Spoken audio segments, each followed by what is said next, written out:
اس سے بھی بات نہیں بن رہی تھی۔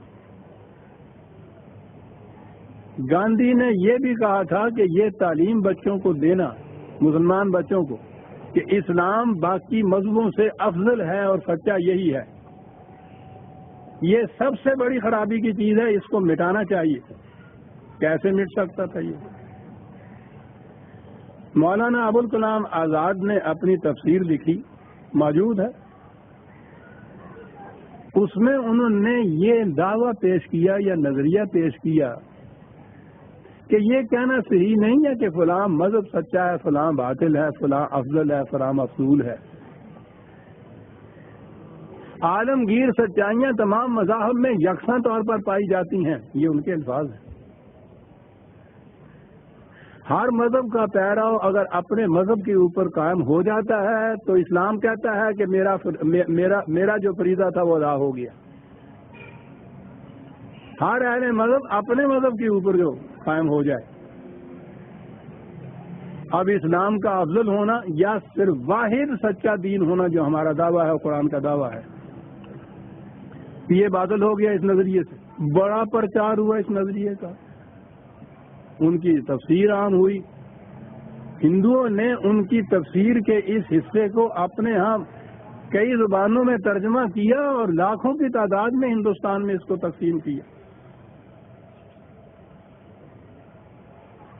اللہ تعالیٰ کا فضل و کرم ہے۔ یہ عاجز و گناہ گار تھا۔ ابوالکلام آزاد پہ ہاتھ ڈالنا کوئی آسان بات نہیں تھی عزیزان من، لوگوں کے دلوں میں بڑا رعب تھا ان کا۔ ایک آواز تھی جو میری طرف سے اٹھی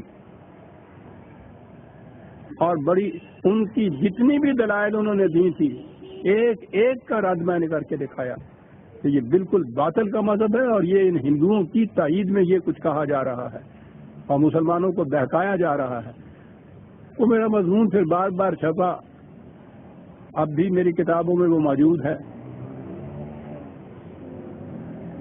یہ ہے وہ جسے انہوں نے یہ کہا نا کہ ہر مذہب کا پیراو اپنے مذہب پہ کار بند ہو جائے تو اسلام کہتا ہے میرا کام بن گیا۔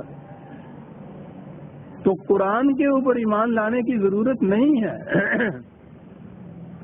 اور میں نے اس لیے کہا تھا کہ یہ اہم مقام ہے، وَآمَنُوا بِمَا نُزِّلَ عَلَىٰ مُحَمَّدٍ۔ مسلمان ہونے کے لیے یا ہدایت پر ہونے کے لیے جو رسول اللہ پر نازل کیا گیا ہے اس پر ایمان لانا ضروری ہے۔ جو اس پر ایمان نہیں لاتا وہ خدا کی ہدایت پر نہیں ہے۔ اس لیے اگر یہ کہا جائے کہ ہر مذہب والا اپنے اپنے مذہب کے اوپر اگر کاربند ہو جائے تو اسلام کہتا ہے میرا کام ہو گیا، بالکل باطل ہے۔ وہ تو بما نزل علی محمد کے اوپر ایمان لانا شرط قرار دیتا ہے ایمان کی۔ یہ اہل کتاب کے متعلق بھی ہے، قرآن میں یہ ہے، اہل کتاب کو بھی دعوت دی گئی ہے قرآن پہ ایمان لانے کی، غیر اہل کتاب کو بھی یہ دعوت دی گئی ہے، تمام دنیا کے انسانوں کو یہ دعوت دی گئی ہے، حتیٰ کہ جو ہمارے جیسے اپنے آپ کو مسلمان کہتے ہیں۔ آپ کو معلوم ہے نا کئی دفعہ یہ بات درس میں آ گئی، قرآن میں انہیں بھی کہا گیا ہے کہ تم بھی ایمان لاؤ اس قرآن کے اوپر۔ ہم سے بھی مطالبہ ہے اور اسلام کے لیے قرآن پر ایمان لانے کا ہی مطالبہ ہے، خارج از قرآن کسی اور چیز کے اوپر ایمان لانے کا مطالبہ نہیں ہے کہ ہدایت اسی کے اندر ہے۔ یہ کیوں اس کے اوپر ایمان لانا؟ وَهُوَ الْحَقُّ مِن رَبِّهِمْ، الحق دا اونلی ٹروتھ، صرف یہی صداقت ہے جو خدا کی طرف سے نازل ہوئی ہے۔